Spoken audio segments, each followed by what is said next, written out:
다 함께 로마서 12장 2절 9월의 말씀을 암송하시면서 하나님 앞에 예배자로 나아가시겠습니다. 너희는 이 세대를 본받지 말고 오직 마음을 새롭게 함으로 변화를 받아 하나님의 선하시고 기뻐하시고 온전하신 뜻이 무엇인지 분별하도록 하라. 아멘. 찬송가 218장 내 맘과 정성을 다하여서 우리 하나님을 사랑하며 주님 앞에 가사를 묵상하며 찬양하시겠습니다.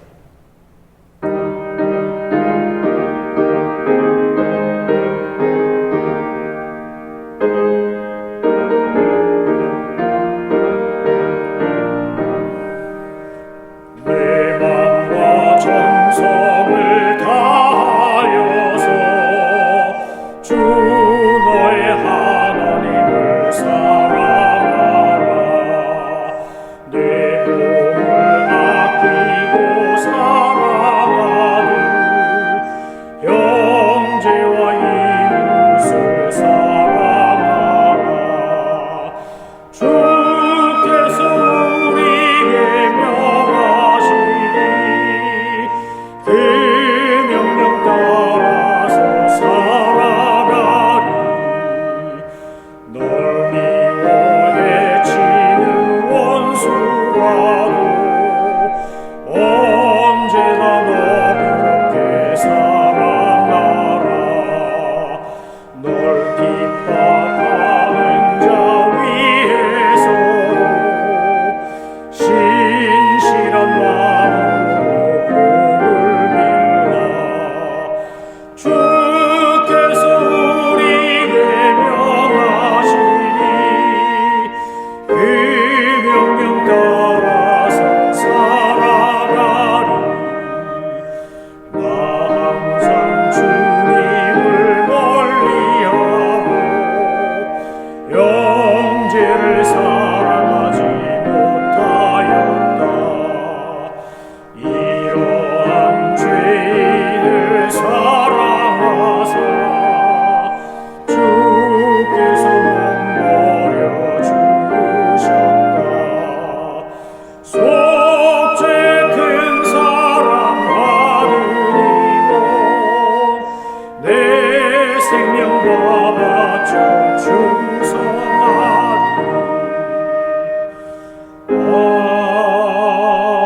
아멘. 하나님께서 오늘 우리에게 주신 말씀은 에베소서 4장 11절로 12절입니다.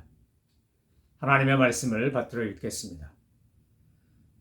그가 어떤 사람은 사도로, 어떤 사람은 선지자로, 어떤 사람은 복음 전하는 자로, 어떤 사람은 목사와 교사로 삼으셨으니 이는 성도를 온전하게 하여 봉사일을 하게 하며 그리스도의 몸을 세우려 하심이라.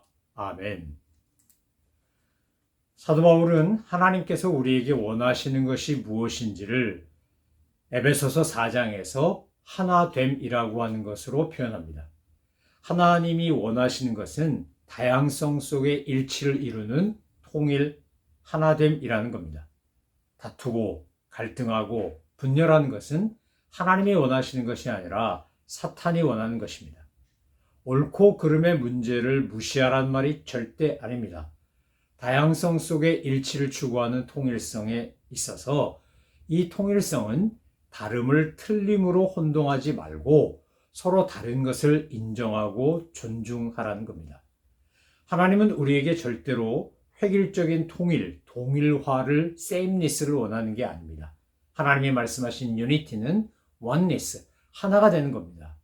제가 비빔밥 이야기도 했고 김치 이야기도 했고 우리 한국 음식에 다양한 재료가 들어가지만 그것이 어우러져서 하나의 기가 막히게 맛이 좋은 음식을 걸작을 만들어내는 것처럼 그렇게 주님이 세우신 교회, 가정, 일터, 세상은 서로의 다름을 인정해주고 개성과 특징을 존중하고 서로 융합하며 하나가 되는 것, 시너지 효과를 만들어내는 것이라고 사도 바울은 설명하고 있습니다.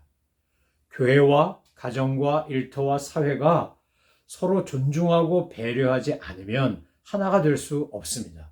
지금 미국도 한국도 정치적 양극화, 부의 양극화가 점점 심해지면서 사회 전체가 위기 상황에 노출되어 있다고 할 만큼 어려움을 겪고 있습니다.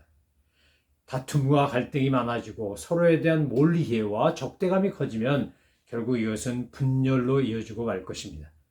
사탄의 전략이 그런 겁니다.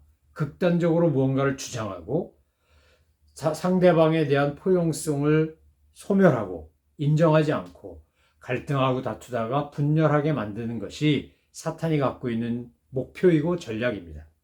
우리는 에베소서 말씀을 읽으면서 4장 1절과 12절이 연결되어 있다는 사실을 인식하셔야 합니다. 4장 1절에서 사도 바울이 이렇게 강조합니다. 그러므로 주 안에서 갇힌 내가 너희를 권하노니 너희가 부르심을 받은 일에 합당하게 행하여. 지금 감옥에 갇혀서 사도 바울이 에베소 교회 교인들에게 그리고 에베소 지역 교인들에게 권하는 게 뭡니까? 너희가 부르심을 받았다. 너희들이 부르심을 받은 일에 합당하게 행하라 라는 겁니다. 여러분, 부르심을 입은 부름에 합당하게 행하기 위하여 제일 먼저 해야 될 건 생각을 성경적으로 신앙적으로 바르게 하는 겁니다. 생각이 바르면 말을 바르게 하고 말이 바르면 행동이 바르게 나옵니다. 그래서 생각과 말과 행동은 쭉 이어진 것이라고 할 수 있습니다. 이제 사도 바울은 4장 2절부터 11절까지 어떻게 우리가 부르심에 합당하게 행해야 되는지, 그 부르심에 합당하게 행하는 것이 뭔지를 구체적으로 설명하며 제시하는 겁니다. 하나님께서 하나 되게 하시라고 한 것을 지키려면 반드시 4가지가 필요하다고 강조했습니다. 그것은 바로 겸손, 온유, 인내, 용납이라는 겁니다. 그래서 2절과 3절에 보면 모든 겸손과 온유로 하고 오래 참음으로 사랑 가운데 서로 용납하라 이렇게 권합니다. 부르심에 합당하게 행하기 위하여 우리에게 반드시 필요한 영적 태도와 자세, 인격적인 모습은 바로 겸손, 온유, 인내, 용납이라고 하는 것입니다. 그런데 이렇게 해야 되는 이유가 뭐냐? 왜 이렇게 해야만 하는 거냐? 그것을 바로 4절과 6절에서 사도 바울은 7가지로 설명했습니다. 한 몸, 한 성령, 한 소망, 한 주님, 한 믿음, 한 세계, 한 하나님. 이렇게 7가지를 제시하면서 성령께서 하나 되게 하신 것, 평안에 매는 줄로 하나 되게 하신 것을 힘써 지키라고 했습니다. 누군가가 교회에서, 가정에서, 일터에서 자기 주장을 하고 자기 욕심을 부리고 자기 뜻대로 하려고 하고 하나님의 뜻이 아닌 자기 생각을 하나님의 뜻인 양 관철시키려고 하면 그때부터 문제가 생기기 시작합니다. 성령은 평안에 매는 줄로 묶었다고 했지 다툼과 분열에 매는 줄로 묶었다고 되어 있지 않습니다. 세상에 존재했던 독재자들은 힘과 권력으로 짓눌러서 자기들의 반대자들을 꼼짝도 못하게 합니다. 마음에 안 들면 독살시키고 암살하고 이러면서 정적을 제거하며 통제합니다. 압제합니다. 하나님은 그렇게 하시는 분이 아닙니다. 우리에게 서로 사랑하고 존중하고 배려하고 용납하고 인내하고 그러면서 서로의 다름을 인정하고 하나가 되게 하는데 평안에 매는 줄로 하나가 되게 하라는 겁니다. 여러분, 분열하고 갈등하고 다투는 이유가 뭡니까? 오늘 겸손, 온유, 인내, 용납에 정반대되는 모습이 있을 때 결국 다투고 갈등하다가 분열합니다. 교만하고 강팍하고 참지 못하고 용납하지 않으면 결국 다툼과 갈등이 분열로 이어질 수밖에 없는 겁니다. 우리는 안타깝지만 초대교회도 그런 모습이 있었음을 봅니다. 우리 안에도 그런 모습이 있음을 봅니다. 여러분, 고린도 전후서를 읽으실 때 이건 그저 고린도에 있던 교회 이야기라고 혼동하시면 안 됩니다. 그래서 오늘 우리의 이야기고 우리의 모습일 때가 얼마나 많은지 모릅니다. 그래서 오늘 7절 이하부터 다양한 은사를 강조합니다. 하나님께서 예수님을 통해 선물을 주셨는데 그 선물의 분량이, 선물의 종류가 다 다르다는 겁니다. 은사는 다 다양하다는 겁니다. 4절과 6절에서 하나됨을 강조했다면 7절 이하에서부터는 하나 되기 위한 다양함을 이야기합니다. 특별히 8절에서 시편 68편 18절 말씀을 사도 바울이 의도적으로 인용하면서 뭐라 그랬습니까? 위로 올라가실 때에 사로잡힌 자들을 사로잡으시고 사람들에게 선물을 주셨다. 시편은 하나님이 사람들에게 선물을 받으셨다. 이렇게 되어 있는데 사도 바울은 이것을 예수님이 우리에게 선물을 주셨다라고 하는 겁니다. 받으신 것과 주신 것이 같은 의미로 쓰여진 겁니다. 그리고 9절로 10절에 보면 어제 말씀드린 것처럼 예수님의 성육신, 그리고 십자가의 죽음, 또 부활, 승천, 더 나아가 재림까지 주님이 오시고 다시 올라가시는, 내려오시고 올라가시는 것을 설명했습니다. 여러분, 신앙생활은 이 The Incarnation, 주님의 성육신, 그리고 The Crucifixion, 십자가의 죽음, The Resurrection, 이제 부활하신 것, 그리고 The Ascension, 승천하신 것, The Second Coming, 다시 오심, 이 5가지로 연결된다고 해도 과언이 아닙니다. 예수님은 우리를 위해 죽으셨고, 죽으시려고 오셨고, 죽으셨고, 부활하셨고, 승천하시고, 다시 오신다고 말씀하셨습니다. 예수님의 이 승귀는 구속사역의 완성을 위한 겁니다. 그래서 비하, 예수님이 낮아지신 것으로 인하여 승귀, 올라가시고 거룩해 주신 것으로 완성되고 마지막 때 주님은 다시 재림주로 오신다고 말씀하셨습니다. 여러분, 이 그리스도의 성육신부터 재림까지의 과정이 바로 신앙생활의 원리라고 할 수 있습니다. 우리가 낮은 곳에 임하기를 원하면 주님은 우리를 높여주십니다. 사람들도 겸손한 사람을 존경하고 존귀히 여깁니다. 여러분, 우리가 하나님 앞에서 어떻게 신앙생활해야 되고 성도들과의 관계 속에서 어떻게 살아야 되는가를 사도 바울이 이제 4장 11절부터 11절까지 설명합니다. 그것은 1절과 12절에 연결되는 이 주제를 강조하고 잘 이해시키기 위함이었습니다. 그래서 11절에 나옵니다. 하나님이 주신 은사, 예수님이 주신 은사가 있는데 예수님의 가장 가까이에서 예수님과 동행하며 활동했던 사도도 있고 또 신약시대의 선지자도 있고 복음 전하러 이것저것 다니며 순회 전도한 사람도 있고 한 곳에 머물러 있으면서 목사로서 교사로서 양육하고 가르친 사람도 있다는 겁니다. 여러분, 회심하고 구원받아야 되는 건 누구나 똑같습니다. 회개하고 예수님을 구세주로 영접하고 하나님의 백성 되어야 되는 것은 누구에게나 동일한 원리입니다. 그러나 은사는 다양합니다.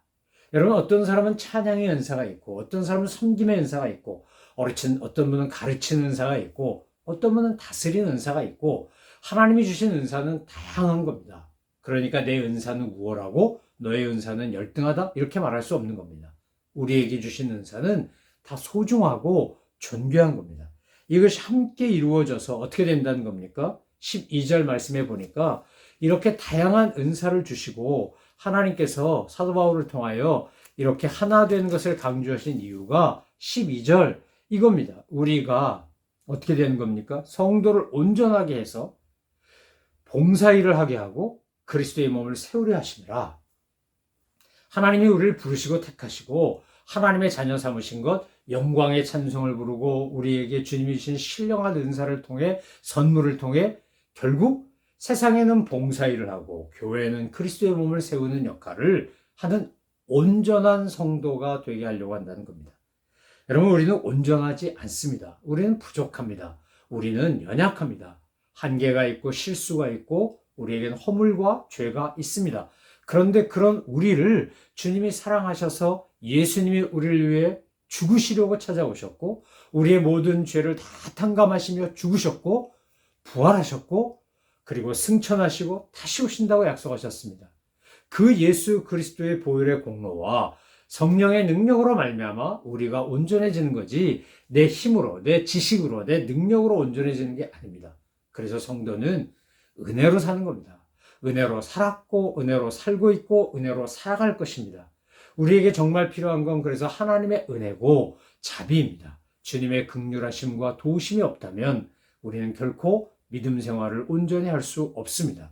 주님께서 우리에게 예수님을 통해 또 다른 보혜사이신 성령님을 통해 하나님의 아들을 믿는 것, 아는 것에서 우리가 하나가 되도록 만들어주시는 것, 그것은 성도를 온전하게 해서 우리로 하여금 봉사일을 하고 그리스도의 몸을 세우게 하려고 한다는 것입니다. 자, 1절과 12절을 연결해서 한번 다시 읽어보겠습니다. 1절은 이렇게 시작합니다. 그러므로 주 안에서 갇힌 내가 너희를 권하노니 너희가 부르심을 받은 일에 합당하게 행하라. 부르심을 받은 일에 합당하게 행하라. 어떻게 부르심을 받은 일에 합당하게 행하는 거냐? 12절은 성도를 온전하게 해서 봉사일을 하게 하고 그리스도의 몸을 세우려 하심이라 이렇게 설명합니다. 여러분, 사탄은 그리스도의 몸된 교회가 서는 거 원하지 않습니다. 교회가 어렵고 힘들고 아프고 상처받고 갈등하고 다투고 분열하고 이거 원합니다. 그런데 주님은 그렇지 않습니다. 평안에 맺는 줄로 하나 되게 하신 것을 힘써 지키며 우리가 서로 겸손하게 온유하게 인내하며 용납하며 성령께서 하나 되게 하신 것을 지켜나가는 것을 원하십니다. 배려하고 존중하고 존경하고 이해하고 용납하는 것을 통해 주님의 몸된 교회가 더 튼튼해지도록 그렇게 건강해지도록 아름다워지도록 주님은 역사하시고 우리에게 그렇게 요구하시는 것입니다. 사랑하는 성도 여러분, 교회도 가정도 일터도 사회도 모든 사람이 다 내 마음에 들 수 없습니다. 모든 사람이 또 나와 똑같을 수도 없습니다. 우리는 서로 다른 사람이고 다른 인격, 다른 은사, 다른 경험, 다른 형태로 살아가도록 주님께서 독특하게 창조하셨습니다. 그래서 우리가 교회 안에서나 가정 안에서나 일터 안에서나 이 사회 안에서나 나와 다른 사람을 틀렸다고 하지 말고 그들을 그 다름을 인정하고 우리가 그럼에도 불구하고 연합하여 아름다운 하나님의 나라를 세워가는 일에 헌신한다면 주님은 우리를 보시고 참 잘했다고 칭찬하실 것입니다. 사랑하는 성도 여러분, 우리가 주님을 사랑하고 교회를 사랑하고 가족을 사랑하고 가정을 사랑하고 이 사회를 사랑하고 내 일하는 것을 사랑하고 섬겨 나갈 때 때로는 우리의 열심이, 우리의 특심이 정말 너무나 열정이 넘치는 사랑이 다른 이들에게 해가 되진 않는지, 걸림돌이 되진 않는지 스스로 삼가 살펴야 합니다. 왜 성령의 9가지 열매 중에 절제가 있는 것이겠습니까? 과유불급이라는 말처럼 너무 지나친 것은 모자란 것만 못한 것입니다. 내게 주신 역할, 내게 주신 은사를 가지고 최선을 다해 충실하게 감당하되 다른 사람들의 것에 대하여 지적하고 또 평가하는 일을 우리는 조심해야 합니다. 우리는 다 연합하여 하나가 되고 하나님의 영광을 드러내는 사람들이기 때문에 그렇습니다. 우리 눈에 누군가가 부족해 보이면 우리는 그를 향하여 사랑의 마음으로 중보하며 기도하고 격려하면 됩니다. 누군가가 잘하는 것이 보이면 우리는 존경하고 인정하며 따라 배우면 됩니다. 시기하거나 질투하지 마시고 무시하거나 경멸하지 마시고 우리가 정말 주님 안에서 하나를 이루려고 할 때 서로 인정해주고 칭찬하고 존경하고 배려하고 용납하고 사랑할 때 주님은 우리를 통해 영광을 받으시고 그리스도의 몸은 더욱 든든히 세워지고 이 세상에는 빛과 소금의 역할을 감당하는 성도들로 인해서 이 세상은 하나님의 영광이 드러나는 거룩한 땅이 될 것입니다. 이 일을 이루어내는 일에 온전한 성도로서 모범이 되고 앞장을 서고 누구보다 열심히 하나님의 나라와 의를 구하는 우리 모든 성도님들 되시기를 주님의 이름으로 축원합니다. 기도하겠습니다. 하나님 아버지, 은사의 다양함 속에서도 저희들이 서로 힘을 모으고 연합하여 하나님의 거룩한 나라를, 하나님의 몸된 교회를 아름답게 세우며 세상을 향하여 섬김의 손길이 되고 발길이 되게 하시니 감사합니다. 성령님 언제나 저희들과 함께 계셔서 우리 가운데 충만하게 역사하셔서 인간적인 생각이나 그릇된 욕망이나 타락한 본성의 지배를 받지 않고 늘 성령 충만하여 주님이 원하시는 삶을 살아가는 삶으로 산 제사를 드리는 거룩한 예배를 드리는 저희들 다 되게 하여 주옵소서. 감사드리며 예수 그리스도의 이름으로 기도 올려옵나이다. 아멘. 하늘에 계신 우리 아버지, 아버지의 이름을 거룩하게 하시며 아버지의 나라가 오게 하시며 아버지의 뜻이 하늘에서와 같이 땅에서도 이루어지게 하소서. 오늘 우리에게 일용할 양식을 주시고 우리가 우리에게 잘못한 사람을 용서하여 준 것 같이 우리 죄를 용서하여 주시고 우리를 시험에 빠지지 않게 하시고 악에서 구하소서. 나라와 권능과 영광이 영원히 아버지의 것입니다. 아멘.